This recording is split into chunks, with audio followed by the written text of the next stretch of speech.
Hey guys, welcome back to another episode of The Gym Floor. I've got Jay with me today. How are you, my man? Very good. Friday. Friday, yeah, that's it. Friday, let's go. So we're going to be talking about nutrition today. So obviously the first two episodes are out now. If you haven't watched them, please go back and watch. First one, me and Jay sat down and talked about the goal settings. Then we had a special guest, Zach, on for talking about training, which was a really good episode too. But in this one, we're going to be covering nutrition.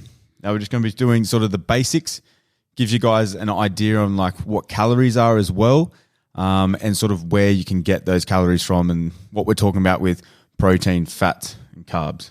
So Yeah, and basically that's probably 70% of what you really need to focus on if you're wanting to either gain or lose weight, because everyone, I guess, kind of half does it. yeah, And then they don't see the result that they want. It's because you need to understand energy balance pretty much. yeah. I think it's a very important episode. I know you'd know better than me, but a lot of clients will come in. Obviously, you give them all you can for training-wise and you try and give them the best program you can.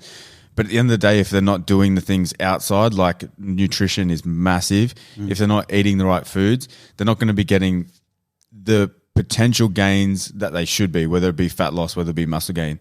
If you're not doing the right thing nutrition-wise, no amount of training is going to make up for that. Exactly. And you have to let them know that. You have to let them know we can train like beasts in here, but it depends on what you do outside of this will determine your result pretty much. And you know about nutrition, more the sports performance-based style. Yeah. So you would know what carbohydrates would work to make you be better at performing during your, because you played rugby league, right? So you know. Yeah, yeah. What was your normal kind of thing? We had an in-house nutritionist. Well, it's a pretty basic thing, and everyone's quite different. What was your thing? You definitely had to eat carbohydrates. Like for me, I would smash carbohydrates the day before. Okay. Pasta. And then, pasta. Like even pancakes, like it doesn't really matter too much as long as it doesn't upset your digestion. Yeah. You know what I mean? At the end of the day, it's just carbohydrates that's going to be stored as glycogen that you can use the next day. Did you trial certain things and certain foods didn't work with you, like at the start, or you didn't really care? You just ate. If something that's too high in gluten doesn't work with me. Okay. Yeah, I've found that. Whether that be just like a mindset thing. Did you feel sluggish the next day? Or something? Sluggish, bloated, gassy, those type of things. But the next day, I would actually go like completely low carb the whole day. So even just pretty much just like proteins and fats. That made me feel fresh and more alert. Yeah. But I also had those reserves, like the carbohydrate reserves. I think it's a very good point as well. Like, we can give tips, or you can follow someone else that's into fitness on YouTube or whatever, but you got to actually trial the foods for a week or so and see like what makes you bloated, what doesn't, because everyone is different. Yeah. And that's a good point you bring up, because although like I had my approach, there were 17 other people or 16 other people on that team, and they all had a different approach. You know what I mean? We'd go down and obviously we'd have food that was put on for us. But if you look at everyone's plate, everyone was different, especially in the ratio of carbs, the proteins, the fat that they had the day before. And that just worked for them. Everyone's going to have a different approach. Everyone's going to have a different feel. But we'll get into just the macro side of things first to give people an understanding of when they're planning out a diet. So first of all, you have your protein, which is one macro, fats, and then carbohydrates. Okay, now I'm just going to give you guys the calorie count for them. So 1 gram of protein is 4 calories, 1 gram of carbohydrates is 4 calories, and 1 gram of fats is 9 calories. Okay, so the fats is the one where you get that little bit, obviously, extra calories per gram. And you want to sort of touch on that, like something that you might have experienced through your prep is, because obviously you're going to go to quite low calories. Is that something that you looked out for when you're weighing out your fats? Pretty much the guideline of when I first started prep was, if I was 84 kilos, I would keep my fats at 84, and then, but I wouldn't, I'd structure it that way. So 1 kilo would be 1 gram of fat, pretty much. And then as we went lower into calories, that's when we would take away from the fat, because you do need fats for your hormones to make sure you're feeling good. Definitely. It does keep you a bit satiated, so you do feel a bit fuller for longer. But a lot of people that eat junk food, their fats are extremely high because you got your beefs, your cheeses, all these things that are high in fat, and your body only uses so much of it. And then basically, because it's so easy for your body to transfer it into fat, that's why you don't want to have too much. So fat is at least your body weight or lower, I'd say, but not too low where you cut it out completely. Yeah. I reckon the probably cutoff is like depending on your body weight. But for most people, like that 60 to 50 grams, like anything under 50 grams, and you're probably really low. If you're hitting 50 grams, you'd have to be getting really, really good sources. Yeah. You know what I mean? Because even chicken has fat. All these low, high quality meats, they still have a bit of fat in them. Even fish, like white fish. So yeah, if you're under 50, or I don't know what you're eating, egg whites. Yeah, literally. So do you want to talk about a little bit actually of how you sort of planned it out? So I know there is a massive correlation between like high protein that you have. So how did you plan out your actual macros? So like your proteins, carbs, and fats. For protein, it depends on your I guess your experience with training and in the gym and nutrition. If I'm starting someone off, it'd probably be 2 grams per kilogram of your weight. So if you're 80 kilos, you eat about 160 and see how your body... That's sort of what I go for too. Yeah, see how your body regulates to it. If they're a bit more experienced, maybe you're pushing yourself harder, maybe you want to gain a bit more muscle or hold on to it and retain it, I'd say about 2.5 to 2.7 grams per kilo. But that's maybe after 1 or 2 years of proper training, I would say. Because a lot of people that are starting off just 2 grams per kilo, they can't even do that. Yeah. Because they've never really tracked their protein before. And they're like, shit, I can't even get 2 grams per kilo. So I've noticed that with a lot of new clients, they struggle just to get the 2. So maybe just aim for the 2 to begin with and then build on that as you progress. Yeah, I know it can seem quite daunting for some people to eat protein every meal, but it's just so important. Keeps you satiated. Also, it has really good thermogenic effects. So just for you to be able to digest food, you actually burn calories to digest food, and protein burns up to 25% of the calories that you eat just to digest that food. So that's obviously another massive benefit. And they've actually done studies where they've obviously done like high carb, low carb, and there was no difference if the calories didn't change. But then they done studies where it was low protein, high protein, and the calories the same. There was a dramatic difference in the amount of weight, the amount of lean muscle they held onto, and the amount of fat that they lost, which is quite interesting. When I was younger, I went overboard. I thought, protein shakes. I would have 6 a day, and I just feel bloated and shit. So, if you follow that guideline, and you need protein for protein synthesis, which is what builds muscle, basically. So, I think protein is probably one of the building blocks. But then again, it's just like training, nutrition, sleep, they all have to go hand in hand. So you need your carbohydrates and your fats. You can't just have one as well. So for an 80 kilo person, let's say, so you got your 160 grams. So that's obviously times by 4. So that's one sort of section of your calories to cut off there. What would you go to next? What would you plan out next? I would plan out, I'd say carbs. Carbs would be next? Yeah, because fat's kind of, I do fats first, then protein. So you got whatever those calories are. Then the remaining would be your carbohydrates. I don't know. What would you do? Yeah, it would be definitely carbohydrates. But you would have to figure out how much you should be eating to begin with. Yeah. So say if you were at a maintenance of 2,000 calories. But a lot of people don't even know how to figure that one out. Yeah, you don't even know how to figure that one out. That's something that takes some time too. You know what I mean? And you need to be tracking. I think it's almost more important to be tracking when you're in maintenance and when you actually come into a calorie deficit, because the better you have like an idea of where you're starting, the better you'll obviously be able to transition into a deficit or transition into a surplus. A lot of people just go, I'm just going to do 1,800 calories, the deficit, and just see where that takes me. That's the generic thing. For men, it's 18, and women, it's 1,200 for some reason. Yeah. When we're all people just fall to limbo, and it's so there's crazy. 100 kilo people, 80 kilo people. Like, there's people that literally work on a job site that are burning calories non-stop. There's people that sit in front of a desk for 10 hours a day. It's so much different, so much different. So definitely take that time to try and figure it out. And probably the best advice that I would give to you is actually trying to track your steps, track obviously your calories, and sort of just track your training volume, and just stay at the same steps, stay at the same training volume, and then see if your weight fluctuates. And as you were saying the other day, it can't be just weighing once a week. It has to be weighing 5 to 7 times a week, because how much you fluctuated 2.2 kilos the other day in a day.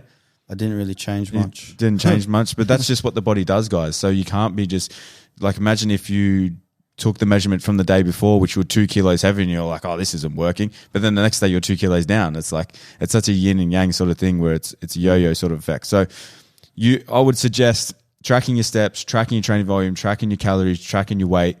And if you're holding that weight, then it's a pretty good idea to say, or pretty good estimation that your maintenance calories is what you're actually tracking. As long as when you go into a calorie deficit, you're keeping the steps up and you're keeping a similar sort of volume as well in training. Because that's something that you would have found as well heading into your show, that your steps would reduce. You're trying to conserve energy. So even though you're in a calorie deficit, you might not be, the output will not be as much because you're trying to conserve so much. So a few things, especially if you don't really know what's going on. So maintenance basically means if I'm 80 kilos, I need to eat 2,000 calories to be 80. That's maintenance. So a deficit is to eat less than that. So you pretty much want to go about 300 to 500 calories below your maintenance, and that's a deficit. Same as a surplus, 300 to 500 calories above that. So during prep, yeah, like you were saying, as my calories got lower, I didn't want to do as much. I felt, a bit shit, a bit foggy. I recommend finding strategies that work for you. I think doing your cardio in the morning is paramount. You wake up, you do your cardio, because after about 5, 6 p.m., you're just walking bag of bones pretty much. So I find out that works. So do your cardio in the morning. Then I'd have my first meal after that cardio session, because what's happening is as you're burning those calories, you're actually increasing your insulin sensitivity.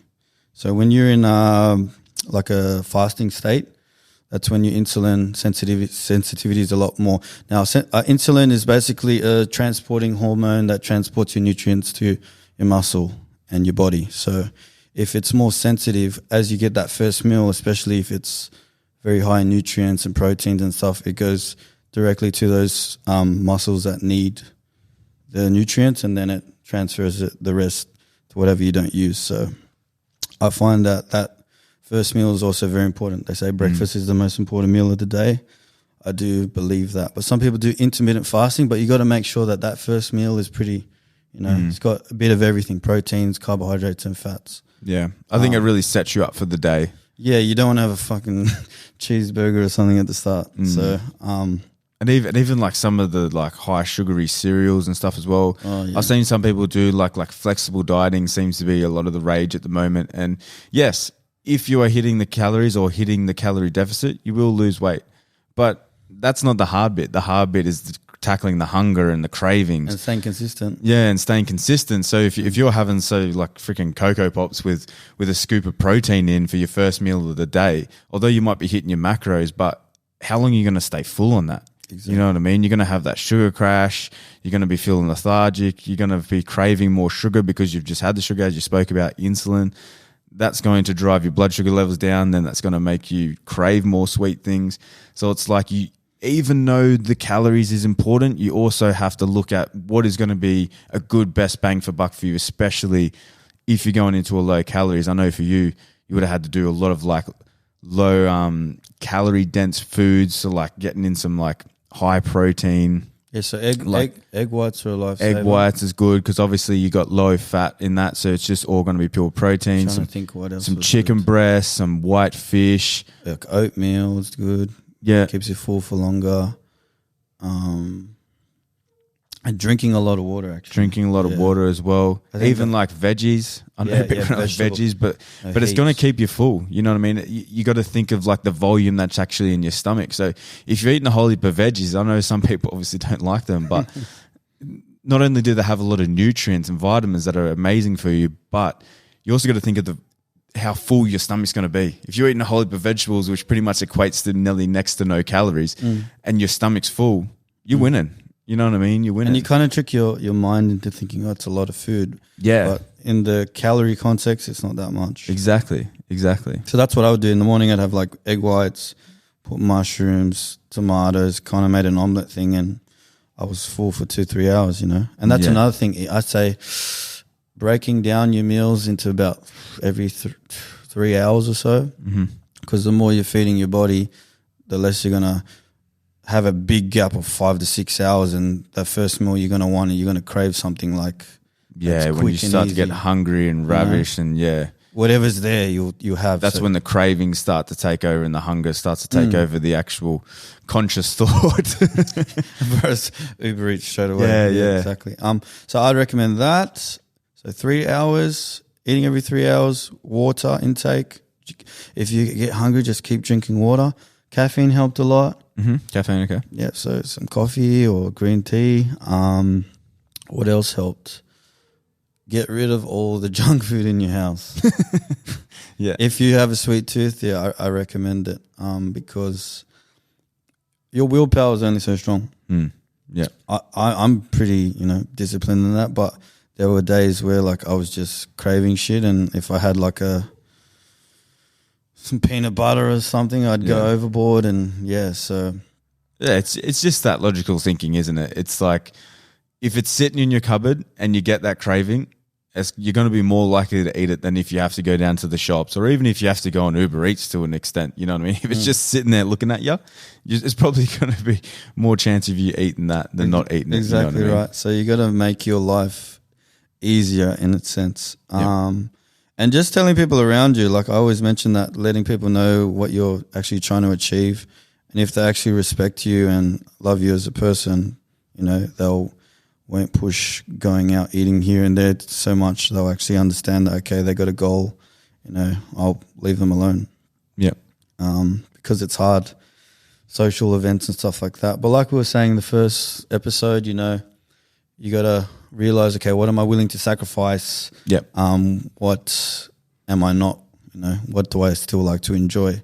And therefore you'll know, okay, that's what my goal is, and maybe I won't reach that because I still like to go out eating with my friends or whatever, and that's fine, it also takes you back to that timeline and being realistic. And if you're someone that enjoys going out for dinner, that's cool, but you're going to have to sacrifice those extra few calories. So instead of being in, say, like a 20% deficit, you might be in a 10% deficit from week to week. So therefore, it might double your journey. You know what I mean? So you got to be realistic with that and your timeline. Because that's what happens. We'll train people Monday to Friday, they're smashing it, eating right, looking great, losing weight slowly every day. And then come the weekend, they blow it all out. Yep. And then they either increase their weight or they remain the same. And then they get shitty, and I see it all the time. It's upsetting because they just don't understand the whole energy thing. That it's kind of like saving up points. You save up, you lose the points. Think of it as demerits, right? So you got 12 demerits. Every day you're losing those demerits. So you're losing the weight, and then come the weekend you eat all that food and you go back up to 12 points or over that. So that's another strategy actually. So if I'm training someone or whatever, and I know that they have an event, it's a barbecue or a birthday or something, I'll say, hey, maybe the 3 or 4 days before that, eat less than what you normally do, like a lot less, like maybe half of what you should be eating. So you store up those points, and then come the weekend, enjoy yourself a little bit. Obviously don't go crazy, but it's kind of like, okay, you've restricted yourself for 3 days. So the average for the week with that 1 day of you eating over it should balance out. So that's one strategy you can use. I'm not saying it's the best one, but I get it. We all got to live lives too. Yeah, and it's tough, man. It's tough, especially when you're going out. If you're going out for dinner and drinks and stuff like that, you're going to go over on your calories. It's like that's another thing. Yeah, even if like so a vodka lemon soda is like the best possible alcoholic drink you can have. I'm actually glad you said that, and that has 70 calories. So if you have 10 of them, that's 700 calories. Yeah, that's a lot. Exactly. And then you've got food on top of that. Then you've got the late night meal that might be at McDonald's or whatever on top of that as well. And then you got your mate shouting, this and that. And yeah. Like, oh, shit. And then that's with vodka lime and sodas. If you went to something like a full strength beer or you know what I mean? Or a vodka Red Bull. Yeah. Or like, lemonades. You start throwing like lemonades and Coca-Cola and all that stuff in there. It can definitely boost it up real quick. So that's just something that you're going to have to look at, guys, and it's just something that you're going to have to weigh up how important it is to you. If it's super important, maybe you don't go out on the weekends. If it's something that you don't want to sacrifice your socializing, as I said, maybe it's something that you do with Jay, how he spoke about like reducing your calories 2 to 3 days beforehand, so you got a little bit extra in the bank, but still remember that you can go over those calories very, very quickly. So things like drinking vodka lemon sodas, making a little bit better choice when you're out for dinner. Try not to go for the chips because you are drinking. You know what I mean? Little things like that. You don't have to completely cut yourself off, but little things like that will help. Or portion control. Yep. Maybe there's certain foods that you can't let go of. Don't eat half of what you normally eat. Like there's a lot of strategies. You just got to find what works for you, stick to a plan and follow a certain amount of calories or energy to eat. And stick throughout it and weigh yourself 5 to 7 times a week. Get the average. So every time, 80 kilos, 81. Get all those numbers. What is it? You plus them together and divide them by the number of days. So if it's 80 times 5, what's that? Oh, bro. No, I think that's like 430 something. I think it's 400. So 400 divided by 5, which whatever that is, and you get your answer, which is I think 80 because it's every day was 80. Yeah. So if you get the average for the week and then you compare that week to the next week, and if you're dropping, if you're trying to lose weight, you're on the right track. If you're not, keep going with it because sometimes it takes your body a bit to drop. But yeah, it's a lot of mathematics, man, and just being consistent. Consistent and patient, 100%. Just as a little recap before we go, so protein, 4 calories per gram, carbs, 4 calories per gram, fats, 9 calories per gram.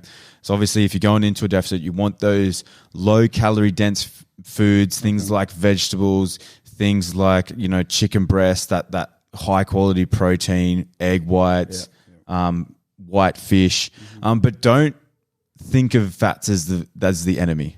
Okay, don't think of fats as the enemy. We do need them for hormones. It's super, super important for just feeling good.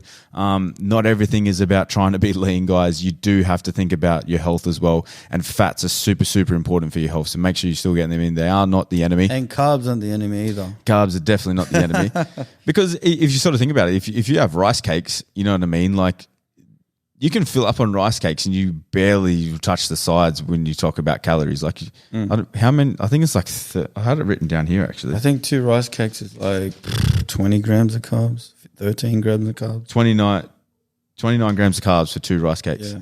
29 grams of calories. Sorry. So the thing with carbs, right? So if you're going to go train, eat something that's a bit of carbohydrates an hour before so you have that energy for the workout, and then eat some carbohydrates after so that you replenish your body. And then every other meal, maybe not have as many carbs, but you got to kind of be smart with carbohydrates because it is just a source of energy and it's good for your brain function as well. Also to mention the whole calorie aspect, if you don't know what your maintenance is or whatever, there's a lot of, just Google it. So look for a calorie counter or a macro calculator, calorie calculator. You put all your details in and it'll kind of give you a generic number to follow. And then from there, do that number, see how it works for you.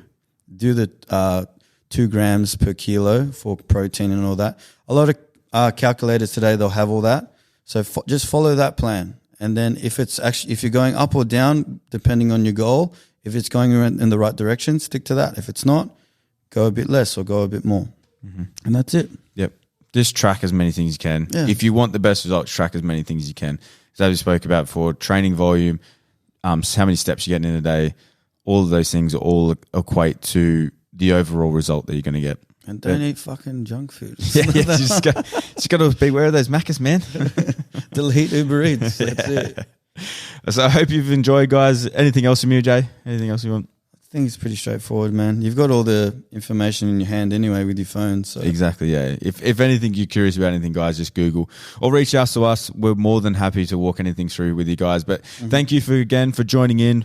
We've got the last segment next week, so make sure you tune in for that. Should be a doozy. But yeah, thanks for stopping by. Have a great weekend. See you guys.